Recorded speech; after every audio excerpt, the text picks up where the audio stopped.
అజిగవా సాహితీ ఛానల్కు స్వాగతం.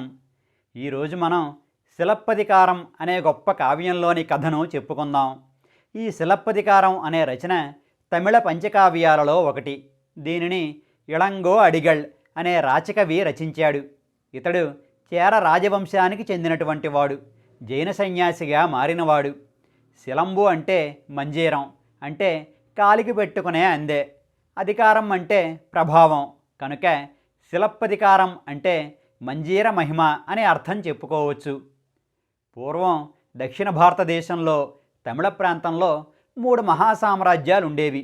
అవి చోళ, పాండ్య, చేర సామ్రాజ్యాలు. వాటిలో చోళ సామ్రాజ్యం ధనధాన్యాలతో తొలతూగుతూ ఉండేది. ఆ చోళ సామ్రాజ్యాన్ని కావేరీ పట్టణాన్ని రాజధానిగా చేసుకుని కరికాల చోళుడు అనే రాజు పరిపాలిస్తుండేవాడు. కావేరీ పట్టణానికి పుహార్ అనే మరో పేరు కూడా ఉంది. ఆ నగరం వాణిజ్యానికి ఎంతో ప్రసిద్ధి చెందింది. ఆ పట్టణంలో మహానాయకుడు అనే ఒక వైశ్యుడు ఉండేవాడు. అతను మహాధనికుడు, ధర్మాత్ముడు కూడా. అతనికి ఒక్కతే కూతురు. పేరు కన్నగి. మహాసౌందర్యవతి, అంతకు మించి సౌశీల్యవతి కూడా. కన్నగికి 13వ సంవత్సరం రాగానే ఆమెకు తగిన వరుని కోసం వెతకడం మొదలుపెట్టాడు మహానాయకుడు. ఆ నగరంలోనే మహాసత్వుడు అనే మరో వైశ్య ప్రముఖుడు ఉండేవాడు. అతను కూడా గొప్ప ఐశ్వర్యవంతుడు, మహాదాత. అతడు చోళరాజైన కరికాల చోళునకు అత్యంత ఆప్తుడు కూడా. ఆ మహాసత్వునకు కోవలుడు అనే ఒక కొడుకున్నాడు. ఆ కోవలుడు బాగా చదువుకున్నవాడు, సంస్కారి, సంగీత సాహిత్యాలలో దిట్ట. అతను 16 ఏళ్ల ప్రాయం వాడు కాగానే తండ్రి అతనికి మంచి సంబంధాల కోసం వెతకసాగాడు. ఆ విషయం తెలుసుకున్న మహానాయకుడు మహాసత్వుని కలిసి కోవలుణ్ణి తన అల్లుడిగా చేసుకోవాలన్న కోరికను వెల్లడించాడు. అందుకు మహాసత్వుడు కూడా ఎంతో ఆనందంగా అంగీకరించాడు. అటుపై ఒక శుభముహూర్తంలో కన్నగి కోవలుల వివాహం మహావైభవంగా జరిగింది. ఆ తరువాత కొంతకాలానికి కన్నగి అత్తవారింటికి కాపురానికి వచ్చింది. మహాసత్వుడు తన కొడుకు కోడలు ఏకాంతంగా గడపడానికని ఒక దివ్యమైన భవనాన్ని కట్టించి దాసదాసీజనాన్ని ఏర్పాటు చేశాడు. ఆ నూతన దంపతులు క్షణకాలం పాటు కూడా ఒకరిని విడిచి ఒకరు ఉండలేనంతగా ఎంతో అన్యోన్యంగా కాలం గడపసాగారు. కన్నగి తన భర్తను అన్ని విధాలా సంతోషపెడుతూనే దాన ధర్మాది కార్యక్రమాలు కూడా నిరాఘాటంగా చేస్తుండేది. కోవలుడికి వ్యాపార దక్షత చాలా ఎక్కువ. తమ వ్యాపారాన్ని ఎంతో సమర్థతతో నిర్వహిస్తూ సంపదను ఇబ్బడి ముబ్బడిగా పెంచసాగాడు. అలా అన్ని విధాల ఉత్తమమైన ఆ చూడముచ్చటైన జంటను చూసి బంధుమిత్రులంతా మురిసిపోతుండేవారు. అలా కొంతకాలం గడిచింది. ఇదిలా ఉండగా ఒకనాడు కరికాల చోళుని ఆస్థానంలో మాధవి అనే నర్తకి నాట్య ప్రదర్శన ఇచ్చింది. ఆమె నాట్యానికి అబ్బురపడిన ఆ చోళ చక్రవర్తి ఆమెకు పచ్చలహారాన్ని బహుమతిగా ఇచ్చాడు. రాజ్యసభలో జరిగే నాట్య ప్రదర్శనలకు నగరంలోని ప్రముఖులు వెళ్ళడం సర్వసాధారణం. అలా ఆనాటి నృత్య ప్రదర్శనకు కోవలుడు కూడా వెళ్ళాడు. మాధవిని, ఆమె నాట్యాన్ని చూడగానే అతని హృదయం ఉప్పొంగింది. ఆ మాధవికి కూడా మొదటి చూపులోనే కోవలుడిపై ప్రేమ కలిగింది. నాట్య ప్రదర్శన అనంతరం మహారాజుతో సహా సభలోని వారంతా ఎవరి ఇళ్లకు వాళ్ళు వెళ్ళిపోయారు. కోవలుడు కూడా బయటకు వెళ్ళిపోయాడు. కానీ మాధవి మాత్రం అతని హృదయంలోనే ఉండిపోయింది. ఆ మరునాడు మాధవి తల్లి పేరొందినటువంటి వేశ్యామణి అయిన చిత్రాపతి ఒక ప్రకటన చేయించింది. ఎవరైతే 1008 నాణేలు ఇచ్చి రాజుగారు మాధవికి ఇచ్చినటువంటి పచ్చలహారం కొంటారో వారికి మాధవి ప్రియురాలవుతుందన్నది ఆ ప్రకటన సారాంశం. ఆ చాటింపు వినగానే కోవలునకు పట్టరాని సంతోషం కలిగింది. వెంటనే ఆ సొమ్ము చెల్లించి పచ్చలహారాన్ని తీసుకున్నాడు. చిత్రాపతి కోవలుని ఐశ్వర్యం గురించి తెలుసుకుని పొంగిపోయింది. మాధవి కూడా తన మనసు దోచినవాడే తన వాడవ్వడంతో ఆనందడోలికలలో తేలియాడింది. ఆ రోజు నుండి కోవలునకు మాధవియే సర్వస్వం. క్షణకాలం కూడా ఆమెను విడవకుండా ఆమె ఇంటిలోనే గడపసాగాడు. పరమ పతివ్రత సౌందర్యవతి నిరంతరం తననే ఆరాధించే తన భార్య కన్నగి అతని స్మృతిపథంలో నుండి చెరిగిపోయింది. తన భర్త మాధవీలోలుడై నిరంతరం ఆ వేశ్యాగృహంలోనే ఉండిపోతుండడంతో కన్నగి గుండె లవిసేలా రోదించింది. ఆనాటి నుండి ఆభరణాలు ధరించడం, పువ్వులు పెట్టుకోవడం, పట్టుబట్టలు ధరించడం మానివేసింది. ఎంతో సంస్కారవంతుడు, వ్యాపారదక్షుడు అయిన తమ కుమారుడు ఇలా దారి తప్పినందుకు మహాసత్వుడు, అతని భార్య కుమిలిపోసాగారు. కోవలుని అత్తమామల బాధ అయితే చెప్పనే అక్కరలేదు. తల్లిదండ్రుల, బంధుమిత్రుల హితవచనాలేవి కోవలుడు వినిపించుకునే స్థితిలో లేడు. అతనిప్పుడు పూర్తిగా మాధవీదాసుడు. ఆ మాధవి కూడా కోవలుని మనసారా ప్రేమించసాగింది. కాలం గడిచే కొద్దీ కోవలుని ఆస్తి తరిగిపోసాగింది. దానితో చిత్రాపతి తన కూతురిని హెచ్చరిస్తూ ఇక కోవలుని విడిచిపెట్టి మరో ధనవంతుని పంచన చేరమని బోధించసాగింది. కానీ మాధవి అందుకు అంగీకరించలేదు. ఆమె హృదయం నిండా కోవలుడే ఉన్నాడు. ఆమెకు కలలో కూడా పరపురుషుని తలంపు వచ్చేది కాదు. దానితో చిత్రాపతి సమయం చిక్కినప్పుడల్లా సూటిపోటి మాటలతో కోవలుడి మనస్సును బాధపెట్టడానికి ప్రయత్నిస్తుండేది. చిత్రాపతి మాటలకు ఆ సమయంలో కోవలుని మనస్సు చివుక్కుమన్నా మాధవిని చూడగానే అతను అవన్నీ మరిచిపోయి ఆమె సౌందర్యారాధనలో మునిగిపోయేవాడు.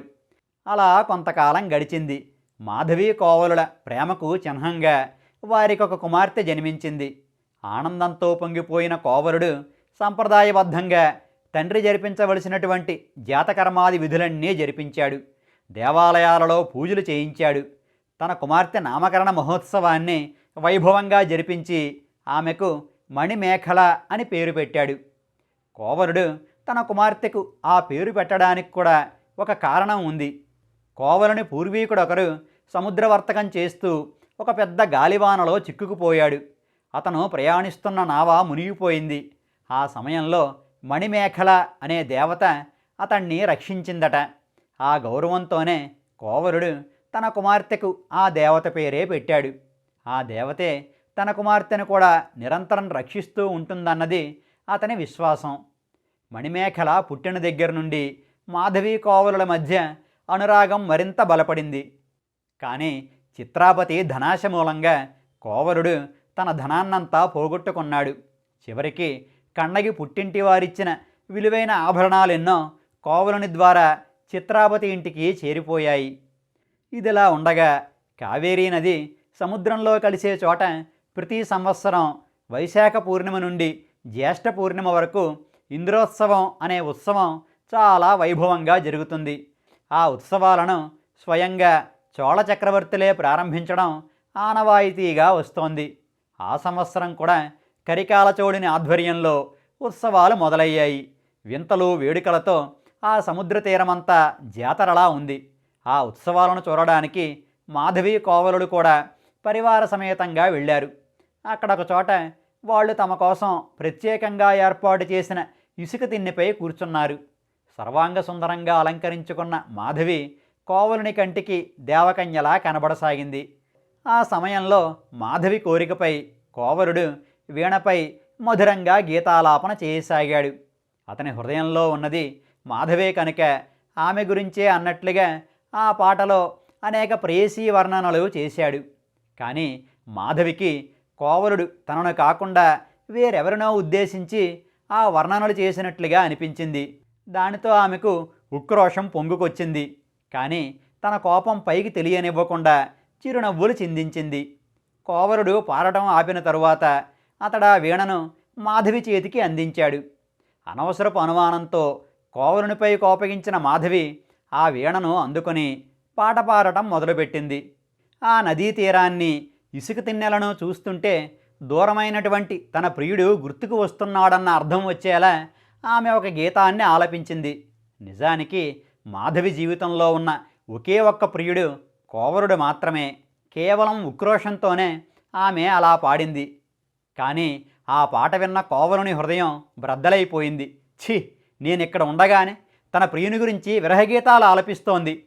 ఇటువంటి స్త్రీ కోసమా నేను ధర్మబద్ధంగా పెళ్ళాడిన నా కన్నగిని విడిచిపెట్టి వచ్చేసింది? ఇటువంటి ధూర్తరాలి కోసమా నేను నా బంధుమిత్రులను వదులుకున్నది? ఇటువంటి కాముకరాలి కోసమా నేను నా యావదాస్తిని పోగొట్టుకున్నది అని దుఃఖపడుతూ అక్కడ నుండి విసవిస వెళ్ళిపోయాడు. కోవలుడు వెళ్ళిన తరువాత కానీ మాధవికి తాను చేసిన తప్పు అర్థం కాలేదు. ఆమెకు దుఃఖం తన్నుకు వచ్చింది.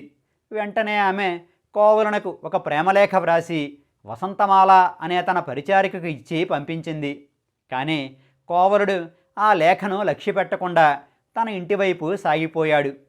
వసంతమాల ద్వారా కోవలుని కోపం ఏ స్థాయిలో ఉందో తెలుసుకున్న మాధవి ఇక చేసేదేమీ లేక దుఃఖిస్తూ తన ఇంటికి వెళ్ళిపోయింది. ఆ రోజు కన్నయ్య మనసెందుకో భయంగా ఉంది. అంతకు ముందు రాత్రి ఆమెకో పీడకల వచ్చింది. ఆ కలలో తాను కోవలుడు కలిసి ఒక పెద్ద పట్టణానికి వెళ్ళినట్లు, అక్కడ కోవలుడు నిష్కారణంగా దండింపబడి మరణించినట్లు, అటుపై తాను తన భర్తను స్వర్గంలో కలుసుకున్నట్లు ఉంది. ఆ కల వల్ల కలిగిన భయంతో కన్నగి విలవిలలాడిపోతున్న సమయంలో అక్కడకు వచ్చింది దేవంతి. ఆ దేవంతి కావేరీ పట్టణంలో శాత్తన్ దేవాలయంలో అర్చకురాలు. కన్నగికి చాలా ఆత్మీయురాలు. కన్నగి తనకొచ్చిన పీడకల సంగతిని దేవంతికి చెప్పి కన్నీళ్లు పెట్టుకుంది. దేవంతి కన్నగిని అనేక మంచి మాటలు చెప్పి ఓదార్చింది. ఆ తరువాత ఆమె కన్నగితో, కన్నగి, నీ పూర్వజన్మ కర్మవశాన నీకిప్పుడు కష్టాలు సంప్రాప్తించాయి. దీనికి ఒకే ఒక్క నివారణోపాయం ఉంది. కావేరీ ముఖద్వారంలో ఉన్న సోమకొండ సూర్యకొండ తీర్థాలలో స్నానం చేసి కామదేవుని ఆరాధించు, నీ కష్టాలు తొలగిపోతాయి అంది. అప్పుడు కన్నగి, దేవంతి, నాకు నా పతియే ప్రత్యక్ష దైవం. నేను ఆయనను తప్ప వేరే దైవాన్ని కొలవను. పతివ్రతలకు పతిసేవ కన్నా గొప్ప నోములు పూజలు ఏముంటాయి అంది. కన్నగి పాతివ్రత్య దీక్షకు ఆశ్చర్యపడినటువంటి దేవంతి ఆమెతో మరి కాసేపు ముచ్చటించి ఆ తరువాత తన నివాసానికి వెళ్ళిపోయింది. ఆ తరువాత కాసేపటికి కోవలుడు తన భవనంలో ప్రవేశించాడు. ఆ సమయానికి కన్నగి ఎప్పటిలాగే విచారవదనంతో కూర్చుని ఉంది.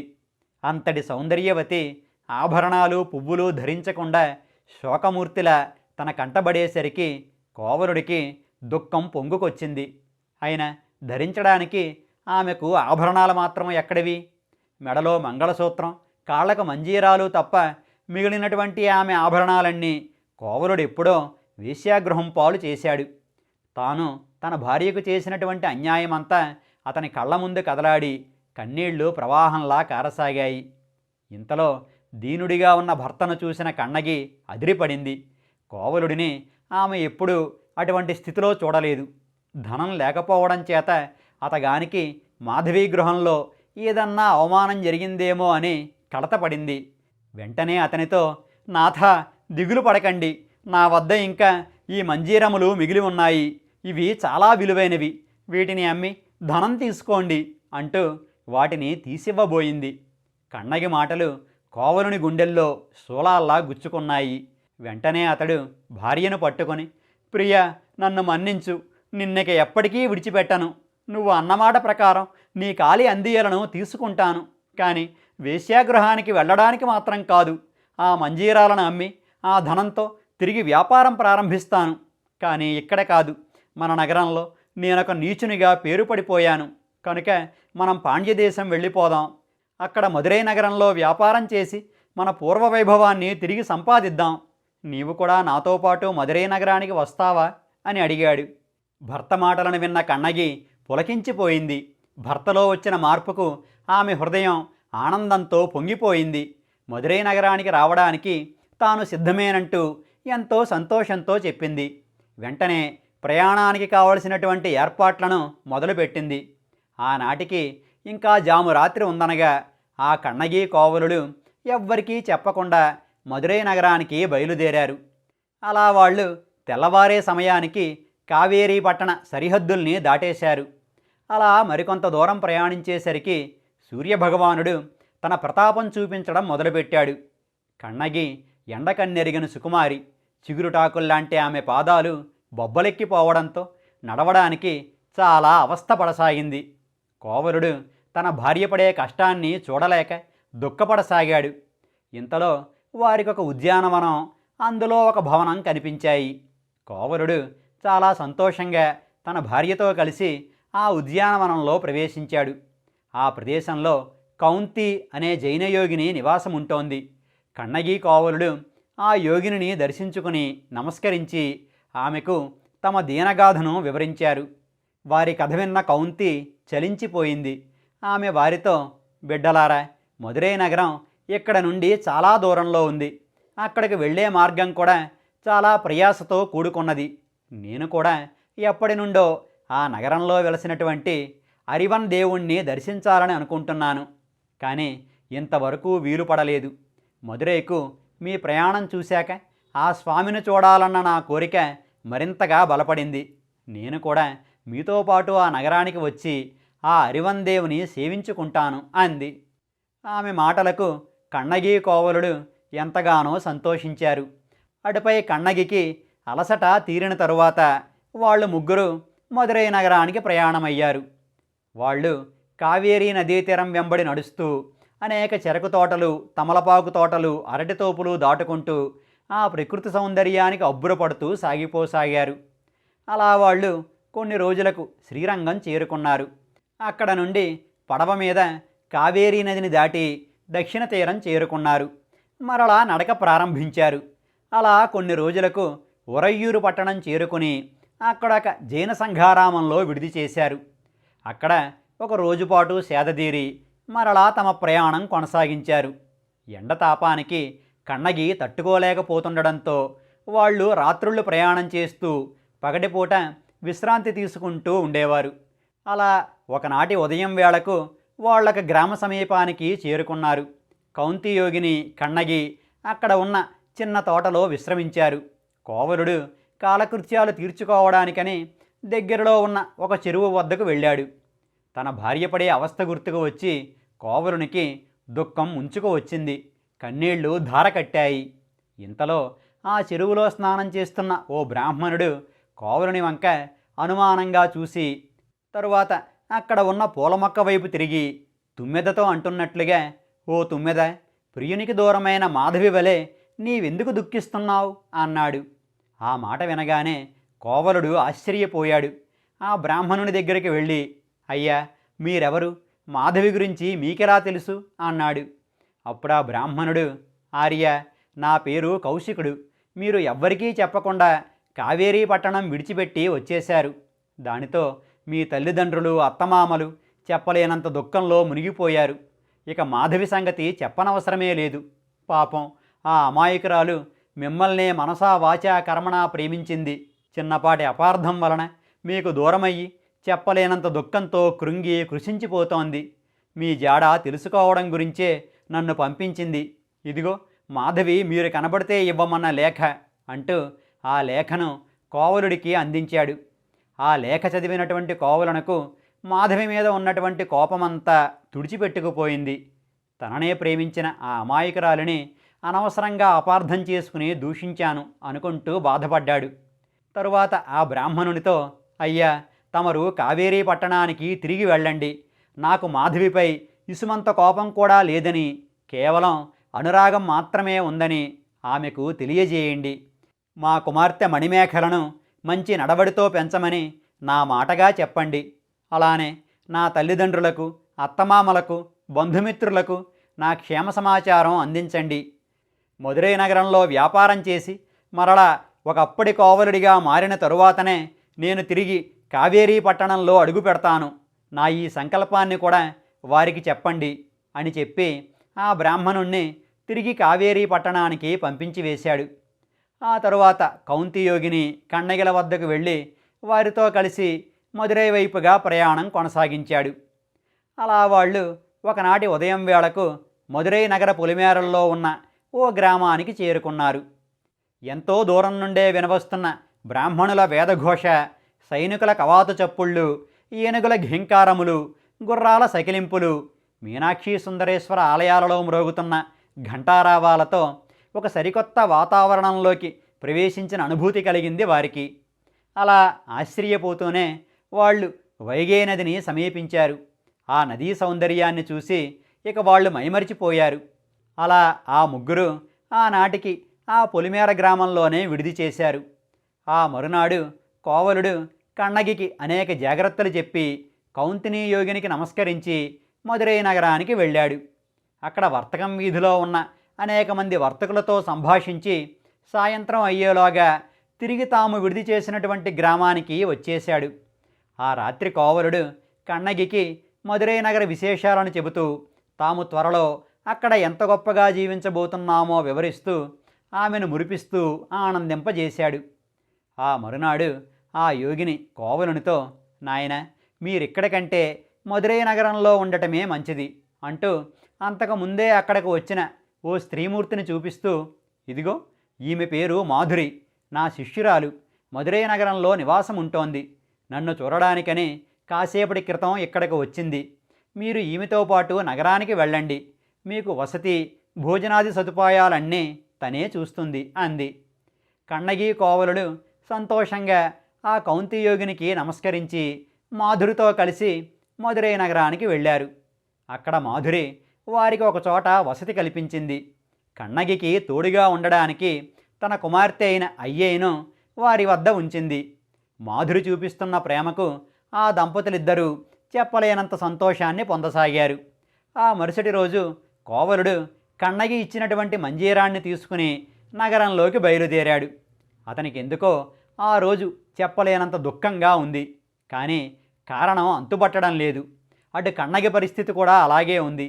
కానీ వెళ్ళక తప్పదు కనుక కోవలుడు కన్నగికి అనేక జాగ్రత్తలు చెప్పి అక్కడ నుండి వర్తకం వీధి వైపుగా వెళ్ళిపోయాడు. చలించిపోతున్న మనస్సుతో కన్నగి భర్త వెళ్ళిన వైపే చూస్తూ అలానే కూర్చుండిపోయింది. కోవలుడు అనేక వీధులు దాటుతూ స్వర్ణకారులుండే వీధిలో ప్రవేశించాడు. అక్కడ అతనికి అనేక మంది పరిచారకులతో కలిసి సాగిపోతున్న రాజస్థాన స్వర్ణకారుడు ఎదురుపడ్డాడు. కోవలుడు ఆ స్వర్ణకారుని టీవీని బట్టి అతడే ఆస్థాన స్వర్ణకారుడని నిశ్చయించుకున్నాడు. అతని వద్దకు వెళ్ళి, అయ్యా, నా వద్ద అత్యంత విలువైన మంజీరం ఉన్నది, దానికి తమరు విలువ కట్టగలరా అన్నాడు. ఆ స్వర్ణకారుడు కోవలునితో, తప్పకుండా ఏది ఆ మంజీరం అని అడిగాడు. కోవలుడు కన్నగి మంజీరాన్ని ఆ స్వర్ణకారునికి ఇచ్చాడు. దానిని చూడగానే ఆ స్వర్ణకారుని ముఖంలో రంగులు మారాయి. అచ్చం అటువంటి మంజీరాలే తమ మహారాణి గారికి కూడా ఉన్నాయి. కొద్ది రోజుల క్రితం పాండ్య మహారాణి అయిన కొప్పెరుందేవి తన నగలను మెరుగుపెట్టడానికి తనకున్న ఒక ఉంగరం వంటిదే మరొక ఉంగరం తయారు చేయించడానికి తన నగల పెట్టెను ఆ స్వర్ణకారునికి ఇచ్చింది. ఆ స్వర్ణకారుడు అందులో ఉన్నటువంటి మంజీరాలలో ఒకదానిని దొంగిలించి దానిని ఒక విదేశీ వ్యాపారికి అధిక ధరకు అమ్మేశాడు. ఆ వ్యాపారి ఆ మంజీరం తీసుకుని తన దేశానికి వెళ్ళిపోయాడు కూడా. ఆ పెట్టెలో చాలా నగలున్నాయి కనుక కేవలం ఒక్క మంజీరం కనబడకపోతే మహారాణి గారికి ఎటువంటి అనుమానం రాదన్నది ఆ స్వర్ణకారుని విశ్వాసం. ఆ భావనతోనే నగలు మెరుగుపెట్టిన అనంతరం అతను ఆ నగల పెట్టెను రాణిగారి అంతఃపురానికి పంపించి వేశాడు. కానీ నిజానికి ఆ మంజీరాలంటే మహారాణికి ఎంతో ప్రీతి. తన నగల పెట్టెలో ఒక మంజీరం కనబడకపోయేసరికి ఆమె కంగారుపడి వెంటనే తన భర్త పాండ్యరాజైన నెడుంజలియన్కు ఆ విషయం కబురంపించింది. నెడుంజలియన్ ధర్మమూర్తి, పరాక్రమశాలి, పాండ్యవంశానికి వన్నె తెచ్చిన చక్రవర్తిగా అతన్ని ప్రజలంతా కీర్తిస్తుంటారు. అతడు తన అంతఃపుర ప్రాంగణంలో ఒక ధర్మగంట కట్టించాడు. ఆ రాజ్యంలో ఎవరికైనా అన్యాయం జరిగితే ఆ గంటను మ్రోగించవచ్చు. అప్పుడు స్వయంగా మహారాజే పూర్వాపరాలు పరిశీలించి బాధితులకు న్యాయం చేస్తాడు. కానీ అన్నేళ్ల నెడుంజలియన్ పరిపాలనలో ఒక్కసారి కూడా ఆ రాజ్య ప్రజలకు ఆ గంట మ్రోగించే అవసరం రాలేదంటేనే ఆ ప్రభువు పరిపాలన ఎంత గొప్పగా ఉందో అర్థమవుతుంది. అలాంటిది ఇప్పుడు ఆ చక్రవర్తి ఇంటిలోనే దొంగతనం జరిగింది. సాక్షాత్తు మహారాణి గారి మంజీరమే తస్కరించబడింది. దానితో కోపించిన ఆ నెడుంజలియన్ ఆ స్వర్ణకారుని పిలిపించి గద్దించి అడిగాడు. ఆ స్వర్ణకారుడు ఎంతో చాకచక్యంగా తానా నేరం చెయ్యలేదంటూ బొంకాడు. కానీ మహారాజు మనస్సులో మాత్రం ఆ స్వర్ణకారుడే దొంగేమో అన్న సందేహం బలంగా ఉంది. దానితో నెడుంజలియన్ ఆ స్వర్ణకారునకు కొంతకాలం పాటు గడువు ఇచ్చి ఆ గడువులోగా కనుక మంజీరం ఎక్కడ ఉందో కనిపెట్టలేకపోతే కఠిన శిక్ష తప్పదని హెచ్చరించాడు. ఆనాటి నుండి ఆ స్వర్ణకారునకు భయంతో కంటి మీద కునుకు లేకుండా ఉంది. ఈరోజు కోవలుని దగ్గర ఉన్న మంజీరం చూడడంతోటే అతనిలో ఒక దురాలోచన పుట్టింది. అతను కోవలునితో, ఆర్య, ఈ మంజీరాన్ని మహారాణి గారు తప్ప వేరెవ్వరూ కొనలేరు.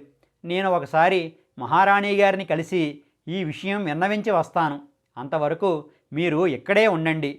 అన్నట్లు ఈ నగరంలో మీకు బంధువులెవరన్నా ఉన్నారా అని అడిగాడు.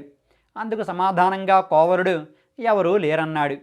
ఆ స్వర్ణకారుడు మనసులో మరింత సంతోషపడుతూ వడివడిగా నడుచుకుంటూ రాజప్రాసాదానికి వెళ్ళాడు. ఆ స్వర్ణకారుని చూడగానే రాజు, ఏం స్వర్ణకారా, మంజీరం దొరికిందా అని అడిగాడు. అందుకు ఆ స్వర్ణకారుడు సంతోషం నటిస్తూ, దొరికింది ప్రభు, దొరికింది. దొంగ కూడా దొరికాడు. అతడు ఆ మంజీరాన్ని నాకే అమ్మజూపాడు. నేను తెలివిగా అతన్ని బంధించి మీ వద్దకు వచ్చాను. మీరు రాజభటుల్ని పంపిస్తే మంజీరంతో సహా అతన్ని మీ ముందు ప్రవేశపెడతాను అన్నాడు. మహారాజుకు మంజీరం దొరికిందన్న సంతోషం, ఆ దొంగ మీద కోపం ఒకేసారి కలిగాయి. ధర్మాత్ముడైన ఆ రాజులో క్షణికావేశం వల్ల విచక్షణ లోపించింది. అతను వెంటనే భటుల్ని పిలిచి వారితో, భటులారా, మీరు మన స్వర్ణకారుని అనుసరించి వెళ్ళండి. ఆ దొంగ దగ్గర ఉన్నది మన రాణిగారి మంజీరమే అని నిర్ధారించుకుంటే కనుక ఆ దొంగతలను తెగనరికి ఆ మంజీరాన్ని తీసుకురండి అని కోపంగా ఆజ్ఞాపించాడు. ఆ రాజభటులు చిత్తం ప్రభు అంటూ స్వర్ణకారుని వెంట కోవలుడున్నటువంటి ప్రదేశానికి వెళ్ళారు. ఆ రాజభటులు కోవలుణ్ణి మంజీరం చూపించమన్నారు. కోవలుడు వారి వంక ఆశ్చర్యంగా చూస్తూనే ఆ మంజీరాన్ని బయటకు తీశాడు. ఆ భటులు ఒకరి వంక ఒకరు చూసుకుని అది రాణిగారి మంజీరమే అని నిశ్చయించుకున్నారు. కనీసం కోవలుణ్ణి విచారణ అయినా చేయకుండానే రాజాజ్ఞ ప్రకారం అతని శిరస్సును ఒక్క వేటుతో తెగనరికి ఆ మంజీరాన్ని తీసుకున్నారు. తరువాత ఆ స్వర్ణకారునితో కలిసి రాజభవనానికి వెళ్ళారు. రాజు ఆ మంజీరాన్ని చూసి పరమానందభరితుడయ్యాడు. వెంటనే దానిని తీసుకువెళ్ళి మహారాణికి చూపించాడు. పోయిందనుకున్న తన మంజీరం తిరిగి లభించడంతో ఆ మహారాణి ఆనందానికి అవధి లేకుండా పోయింది. ఇంతలో రాత్రి అయ్యింది. తన భర్త ఇంటికి తిరిగి రాకపోయేసరికి కన్నగిలో ఆందోళన పెరిగిపోసాగింది. ఇంతలో వైగేయి నదీ సమీపంలో ఉన్న బలరామకృష్ణుల ఆలయం వద్ద కురవై అనే నృత్య ప్రదర్శన ఇచ్చి మాధురి అక్కడికి వచ్చింది. ఆమెకు వచ్చే దారిలో ఆ నోటా ఈ నోటా విన్నదానిని బట్టి కోవలుడు రాజదండనకు గురై హతుడయ్యాడన్న విషయం తెలిసింది. కానీ ఆ మాట కన్నగితో చెప్పడానికి ఆమెకు మాట పెగలడం లేదు. దుఃఖంతో ఆమె గొంతు పూడుకుపోయింది. కన్నగి కోవలుని గురించి ఎంత ప్రశ్నిస్తున్నా బదులివ్వకుండా మాధురి అక్కడ నుండి కన్నీళ్లతో వెళ్ళిపోయింది. ఆ పరిణామంతో కన్నగి మరింత భయపడిపోయింది. ఇంతలో అక్కడికి వచ్చినటువంటి తన సఖి అయ్యయ్యతో, అయ్యయ్, నువ్వైనా నిజం చెప్పు, నా భర్త ఇంకా ఎందుకు ఇంటికి రాలేదు? మాధురిని అడిగినా ఆమె సమాధానం చెప్పకుండా దుఃఖిస్తూ వెళ్ళిపోయింది. నాకు చాలా భయంగా ఉంది అంటూ వణికిపోతున్న కంఠంతో అడిగింది. అప్పుడు అయ్యయ్య ఏడుస్తూ, అమ్మా, ఏమని చెప్పమంటావు? మహారాణి గారి మంజీరం ఒకటి దొంగిలించబడిందట. ఆ దొంగ కోవలుడే అంటూ అతనిపై నేరం మోపి మహారాజుగారు నీ భర్త శిరస్సును ఖండింపజేశారట అంటూ చేతులలో ముఖం దాచుకుంటూ ఏడవసాగింది. అయ్యయ్య మాటలు విన్న కన్నగి స్థాణువులా నిలబడిపోయింది. ఆమెకు ప్రపంచమంతా శూన్యంగా కనిపించసాగింది. కొన్ని క్షణాల పాటు అచేతనంగా ఉన్న కన్నగి ఆ వెంటనే తన రెండవ మంజీరాన్ని కూడా చేతబట్టుకుని భర్త మృత శరీరం ఉన్న చోటుకు పరిగెత్తుకు వెళ్ళింది. ఆ చుట్టుపక్కల జనమంతా కూడా ఆమె వెనుకనే పరుగులు తీశారు. కన్నగి విగతజీవుడై పడి ఉన్న తన భర్త శవాన్ని చేతుల్లోకి తీసుకుని విలపించసాగింది. నాథ, ఒక్కసారి నా వంక చూడండి. నేను మీ ప్రాణసఖిని, మీ ధర్మపత్నిని, మీ కన్నగిని. నన్ను ఇంకెన్నడూ విడువనని బాస చేశారే, ఆ బాస తప్పి మీరెలా నన్ను ఒంటరిని చేసి వెళ్ళిపోతారు? నాథ, దయచేసి నా వంక చూడండి, నాతో ఒక్కసారి మాట్లాడండి అంటూ కుమిలి కుమిలి ఏడవసాగింది.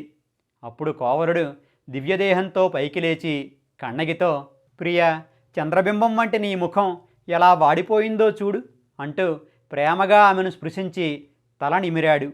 అటుపై అతని శరీరం నేల మీద పడిపోయింది. ఆ కోవలుని ఆత్మ దేవలోకానికి వెళ్ళిపోయింది.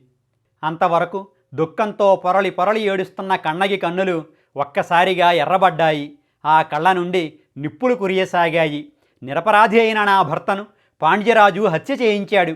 ఈ నగరంలో నీతి అన్నదే లేదు అని ఆవేశంగా పలుకుతూ పాండ్యరాజు భవనం వైపు వెళ్ళసాగింది. అక్కడ ఉన్న ప్రజలందరికీ కన్నగి కాళికా రూపాన్ని చూసి భయం వేసింది. తమ రాజుగారికి, ఈ నగరానికి ఏం ప్రమాదం ముంచుకు రాబోతోందో అనుకుంటూ వారంతా బెదిరిపోసాగారు. దానితో ఆ ప్రజలంతా కూడా భయంగానే ఆమెను అనుసరించి రాజభవనానికి వెళ్ళారు. ఇక అక్కడ అంతఃపురంలో కొప్పెరందేవికి కూడా ఆ మంజీరం చేతికొచ్చిన దగ్గర నుండి అన్నీ అశుభశకునాలే కనబడసాగాయి. దానితో భయపడిన ఆమె మహారాజ మందిరానికి వడివడిగా వెళ్ళింది. విచారవదనంతో ఉన్న భార్యను చూసిన నెడుంజెలియన్, ఏమైంది దేవి, అలా ఉన్నావేం అని అడిగాడు. అప్పుడు ఆమె తమకు మంజీరం దొరికిన దగ్గర నుండి కనబడుతున్న దుశ్శకునాల గురించి రాజుకు చెప్పింది. ఆమె అలా చెబుతున్న సమయంలోనే అంతఃపుర ప్రాంగణంలో ధర్మగంట మ్రోగింది. నెడుంజెలియన్ అదిరిపడ్డాడు. ఎన్నడూ లేనిది ఆ రోజు మొట్టమొదటిసారిగా ధర్మగంట మ్రోగడంతో ఆ రాజుకి కూడా తెలియని భీతి కలిగింది. వెంటనే ఆ మహారాజు సభ తీర్చి ధర్మగంట మ్రోగించిన వారిని ప్రవేశపెట్టమన్నాడు. ఎరుపెక్కిన కన్నులతో, చెదిరిపోయిన కురులతో, కోపంతో ఊగిపోతున్న శరీరంతో ఉగ్రరూపిణి అయి ఆ సభలో ప్రవేశించింది కన్నగి. అపర కాళికలా ఉన్న ఆమెను చూడగానే కొప్పెరందేవి ఏదో తెలియని భయంతో గజగజలాడిపోయింది. మహారాజు కన్నగితో, అమ్మా, నీవెవరు, నీకొచ్చిన కష్టమేమిటి, నీకు కష్టం కలిగించిన ఆ దురాత్ముడెవరు అని అడిగాడు. అప్పుడా కన్నగి రాజువంక చురచురా చూస్తూ, రాజా, నా పేరు కన్నగి, పరమ పవిత్రమైన కావేరీ పట్టణం నా జన్మస్థలం. ఆ నగరంలో ధర్మాత్ముడని పేరు పొందిన మహాసత్వుని కుమారుడగు కోవలుడు నా భర్త. మా కర్మవశాన వ్యాపార నిమిత్తమై మేము ఈ నగరానికి వచ్చాం. పెట్టుబడికి కావలసిన ధనం కోసం నా భర్త నా మంజీరాన్ని అమ్మబోతే అతనిపై దొంగ అన్న నేరారోపణ చేసి అతన్ని హత్య చేయించిన దోషివి నువ్వే. విచారణైనా చేయకుండా ఒక నిరపరాధిని చంపించిన దురాత్ముడవు నీవు. ఇంతకంటే అన్యాయం వేరెక్కడైనా ఉంటుందా? ధర్మమూర్తుల వంశమని పేరొందిన మీ పాండ్యవంశానికే మచ్చ తెచ్చావు. నీవు ఒక రాజువేనా? ఛీ అంది. అప్పుడు నెడుంజెలియన్, అమ్మా కన్నగి, భర్తను కోల్పోయిన ఆవేశంలో ఏదేదో మాట్లాడుతున్నావు. నీ భర్త నేరస్తుడని రుజువయ్యాకే అతనికి దండన విధించాను. అతను రాణిగారి మంజీరాన్ని దొంగిలించాడు. అతని వద్ద నుండి స్వాధీనం చేసుకున్న మంజీరం కూడా ఇప్పుడు నా వద్దనే ఉంది. నీ భర్తను శిక్షించడం ప్రభువుగా నా బాధ్యత. ఇందులో నా దోషం ఇసుమంత కూడా లేదు అన్నాడు. అప్పుడు కన్నగి మరింత కోపంగా, రాజా, పదే పదే నా భర్తను దొంగ దొంగ అంటూ మరింత పాపానికి పాల్పడుతున్నావు. నా భర్త నిర్దోషి. ఆ విషయం ఈ నిండు సభలో ఈ నగరవాసులందరి ముందే నిరూపిస్తాను. నా భర్త కాజేశాడని చెబుతున్న మంజీరాన్ని ఇప్పుడే ఇక్కడికి తెప్పించండి అంది హుంకరిస్తూ. రాజు వెంటనే ఆ మంజీరాన్ని తెప్పించి కన్నగి ముందుంచాడు. అప్పుడా కన్నగి ఆ మంజీరాన్ని చేతిలోకి తీసుకుని, రాజా, ఈ మంజీరంలో ఏమున్నాయి అంది అతని వైపు తీక్షణంగా చూస్తూ. అప్పుడు నెడుంజెలియన్ గంభీరంగా, ఆ మంజీరంలో ముత్యాలు ఉన్నాయి అన్నాడు. అందుకు కన్నగి, కాదు, ఇందులో మణులున్నాయి, కావాలంటే చూడు అంటూ ఆ మంజీరాన్ని నేలకేసి బలంగా కొట్టింది. మరుక్షణం ఆ మంజీరం బ్రద్దలయ్యి అందులోని మణులన్నీ పైకెగిరి చెల్లాచెదురుగా పడ్డాయి. కొన్ని మణులు రాజుగారి ముఖాన్ని గ్రుద్దుకుని క్రింద పడ్డాయి. నెడుంజెలియన్ హతాశుడైపోయాడు. ఇంతలో అతని సింహాసనంపై ఉండే శ్వేతఛత్రం నేల కొరిగిపోయింది. న్యాయదండం ప్రక్కకు ఒరిగిపోయింది. ఆ మహారాజు కన్నుల వెంట కన్నీళ్లు ధారకట్టాయి. అతడి మనసులో, నిజమే, అది మహారాణి మంజీరమైతే అందులో ముత్యాలు ఉండుండాలి. కానీ అందులో మణులున్నాయంటే కన్నగి చెప్పినట్లుగా అది ఆమె మంజీరమే. ఛీ, నేనంత పాపాత్ముడను. అన్యాయంగా ఒక నిరపరాధిని చంపించాను. నా పాపానికి నిష్కృతి లేదు. నేను జీవించడానికి అనర్హుడను అని బిగ్గరగా రోదిస్తూ సింహాసనం మీద నుండి క్రిందపడి ప్రాణాలు విడిచిపెట్టాడు. భర్త మరణించడంతో కొప్పెరందేవి పెద్దపెట్టుని ఏడుస్తూ వచ్చి కన్నగి పాదాలపై పడింది. తనను క్షమించమని వేడుకుంది. అటుపై తన భర్త మృత శరీరంపై పడి దుఃఖిస్తూ ప్రాణాలు విడిచిపెట్టింది. తమ రాజు రాణి తమ కళ్ళ ముందే ప్రాణాలు విడిచిపెట్టడంతో ప్రజలంతా భయభ్రాంతులైపోయారు. ఆ రాజదంపతులు మరణించిన కన్నగిలో ఆవేశం చల్లారలేదు. ఆమె రౌద్రరూపంతో సభలో నుండి బయటకు వచ్చింది. తన ఎడమస్థానాన్ని ఊడబెరికి ఆ నగర రాచవీధిలోకి విసిరివేస్తూ, నేనే కనుక పతివ్రతనైతే ఈ నగరం మంటలకు ఆహుతైపోవాలి అంటూ శపించింది. అంతే, మరుక్షణం మదురై నగరమంతా భయంకరమైన మంటలు వ్యాపించాయి. రాజభవనం క్షణాలలో భస్మీపటలం అయిపోయింది. ప్రజలంతా హాహాకారాలు చేస్తూ ఎటుపోవాలో దిక్కుతోచక తోచిన దిక్కుగా పరుగులు తీయసాగారు. అమితమైన సౌందర్యంతో అలరారే ఆ రాచనగరు ఒక్కసారిగా మహోజ్వల జ్వాలలకు ఆహుతైపోతుండడంతో ప్రజలంతా భయభ్రాంతులై మీనాక్షీదేవి విగ్రహం ముందు సాగిలపడి తమను రక్షించమని మొరపెట్టుకున్నారు. అప్పుడు ఆ మదురై నగర రక్షక అయినటువంటి అమ్మవారు కన్నగి ముందు సాక్షాత్కరించింది. ఆ మహాశక్తి కన్నగితో, కన్నగి శాంతించు, నీ భర్త మరణం అతని ప్రారబ్ధ కర్మ వల్ల సంభవించింది తప్పితే ఇందులో నెడుంజలియన్ పాత్ర నిమిత్త మాత్రమైనది. ఆ రాజు ధర్మాత్ముడు, మహారాణి కొప్పెరుందేవి మహాపతివ్రత. వాళ్ళు ప్రజలందరినీ కన్నబిడ్డల్లా పరిపాలించినటువంటి వారు. నీ భర్త మరణానికి కారణాన్ని చెబుతాను విను. పూర్వం కళింగ దేశంలో సింహపురానికి ప్రభువైన వసువుకు, కపిలపురానికి ప్రభువైన కుమారునికి తీవ్రమైన వైరం ఉండేది. ఒకనాడు సింహపురి వీధులలో వర్తకం చేస్తున్నటువంటి సంగముడనే వ్యాపారిపై ఆ నగర రక్షకుడైన భరతునికి సందేహం కలిగింది. ఆ సంగముడు కపిలపురం నుండి వచ్చినటువంటి గూఢచారేమోనని అనుమానించాడు. సరైన నిర్ధారణ చేయకుండానే అతడు ఖచ్చితంగా గూఢచారేనంటూ రాజుకు విన్నవించాడు. ఆ నగర రక్షకుడి మాటలను విశ్వసించిన రాజు సంగముడికి మరణశిక్ష విధించి అమలు చేయించాడు. నిరపరాధి అయిన తన భర్త రాజదండనకు గురై మరణించడాన్ని సంగముని భార్య అయిన నీలి భరించలేకపోయింది. 14 రోజుల పాటు విపరీతమైన దుఃఖంతో దారి తెన్ను లేకుండా తిరుగుతూ ఆ తరువాత ఒక కొండపై నుండి క్రిందకు దూకి మరణించింది. ఆమె మరణిస్తూ మాకింత దుర్భరమైన బాధ కలిగించిన వ్యక్తికి కూడా నా భర్తకు పట్టిన గతే పట్టుగాక అని శపించింది. ఆనాటి ఆ భరతుడే ఈ జన్మలో కోవలునిగా జన్మించాడు. నీలి యొక్క శాపం ఫలితంగా ఇలా మరణించాడు. కనుక ఓ కన్నగి, ఇకనైనా నీ క్రోధాన్ని విడిచిపెట్టు, నీ శాపాగ్నిని ఉపసంహరించుకో. నీవు మరో 14 దినాలలో నీ భర్తను దివ్యలోకాలలో కలుసుకుంటావు అని చెప్పి అంతర్ధానమయ్యింది. అమ్మవారి అనుజ్ఞ ప్రకారం కన్నగి తన శాప ప్రభావంతో మదురై నగరాన్ని దహించి వేస్తున్న ఆ అగ్నికీలల్ని ఉపసంహరింపజేసింది. కానీ అప్పటికే ఆ నగరంలో చాలా భాగం కాలి బూడిదైపోయింది. అటుపై కన్నగి అక్కడ నుండి ఉత్తరం వైపుగా నడుచుకుంటూ వెళ్ళసాగింది. ఆమె మనస్సు ఈ లోకంలో లేదు. ఆకలి దప్పికల ఊసే ఆమెకు పట్టలేదు. అలా ఆమె 13 రోజుల పాటు ప్రయాణించి 14వ రోజుకి చేరదేశంలోని తిరుచెంకుండ్రం అనే ఊరు చేరుకుంది. ఆ ఊరిలో ఉన్న కొండపై సుబ్రహ్మణ్య స్వామి ఆలయం ఉంది. కన్నగి ఆ కొండపైకి ఎక్కి అక్కడ ఉన్న ఓ నేరేడు చెట్టు క్రింద నిలబడింది. ఆ ఊరు కురవలని పిలువబడే కొండజాతి వారికి నివాస స్థలం. వారంతా కష్టజీవులు, సుబ్రహ్మణ్య స్వామి ఆరాధకులు. ఆనాటి సాయంకాలం కూడా ఆ కురవలు ఎప్పటిలాగానే తమ పొలం పనులు ముగించుకొని ఇళ్లకు వెళుతూ స్వామి దర్శనానికని ఆ కొండ మీదకు వచ్చారు. అక్కడ వారికి నేరేడు చెట్టు క్రింద అపురూప సౌందర్యంతో శోకదేవతలా ఉన్నటువంటి కన్నగి కనిపించింది. వారంతా ఆమె తమ కులదైవమైన అమ్మవారే అనుకున్నారు.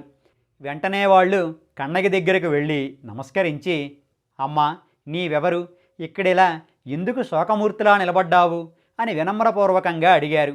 అప్పుడా కన్నగి వారితో, నేను విధివశాన భర్తను కోల్పోయిన ఓ దురదృష్టవంతురాలిని. నిరపరాధి అయిన నా భర్తను దండించిన ఆ పాండ్యభూపతి మీద ఆగ్రహంతో మదురై నగరాన్ని దగ్ధం చేసి ఇటుగా వచ్చాను.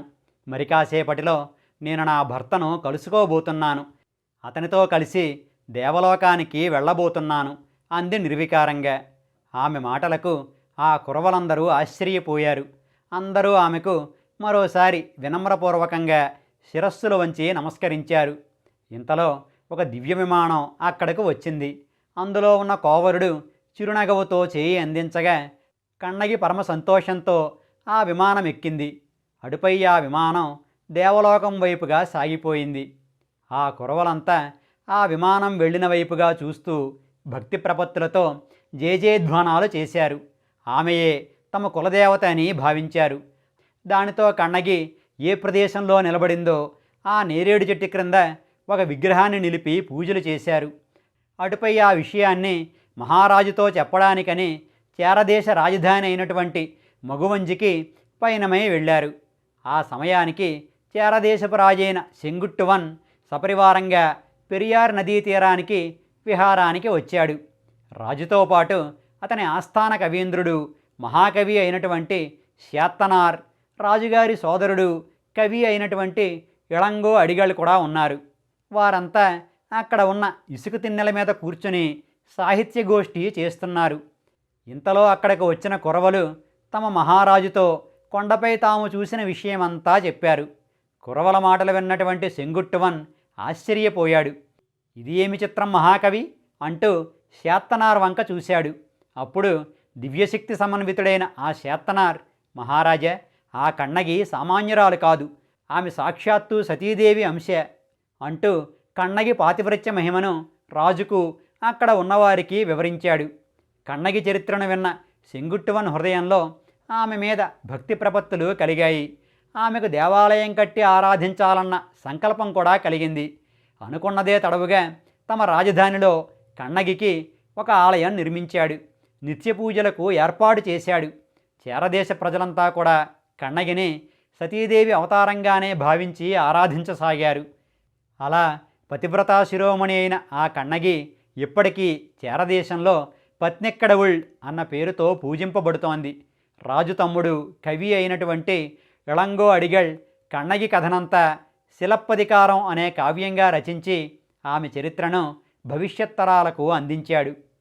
అలా చోళదేశంలో పుట్టి పాండ్యదేశంలో తన పాతివ్రత్య మహిమను చూపించి చేరదేశంలో తనువు చాలించిన కన్నగి చరిత్ర శిలప్పధికారం అన్న పేరుతో అజరామరమై తమిళ పంచకావ్యాలలో ఒకటిగా, వాటిలో ప్రధానమైనదిగా అలరారుతోంది. ఇది శిలప్పధికారం కథ. ఇక ఈనాటి భాగాన్ని ముగించే ముందు నాదొక విన్నపం. భాషా సాహిత్యాలకు అంకితమైన అజిగవా ఛానల్ మనందరిది. మన అజిగవ ఎటువంటి ఒడిదుడుకులు లేకుండా ముందుకు సాగిపోవడానికి మీ వంటి సాహిత్యాభిమానుల పదాన్యత కూడా ఎంతో అవసరం. అజిగవకు సాహితీ పోషణ చెయ్యాలి అనుకునేవారు 9949121544 నెంబరుకు మీ మనసుకు నచ్చినంత నగదును ఫోన్పే లేదా గూగుల్ పే చేయండి. ఇక ఈనాటికి స్వస్తి. మీ రాజన్ పీటీఎస్కే. అజిగవ అంటే అక్షరాన్ని పుట్టించిన వాడైన ఆ పరమశివుని ధనస్సు పేరు. మన అజిగవా ఛానల్కు సబ్స్క్రైబ్ చేయండి. సాహితీ మధురిమలను ఆస్వాదించండి, ఆనందించండి, మమ్మల్ని ఆశీర్వదించండి. మన భాష, మన సాహిత్యం, మన సంస్కృతి, మన అజిగవ.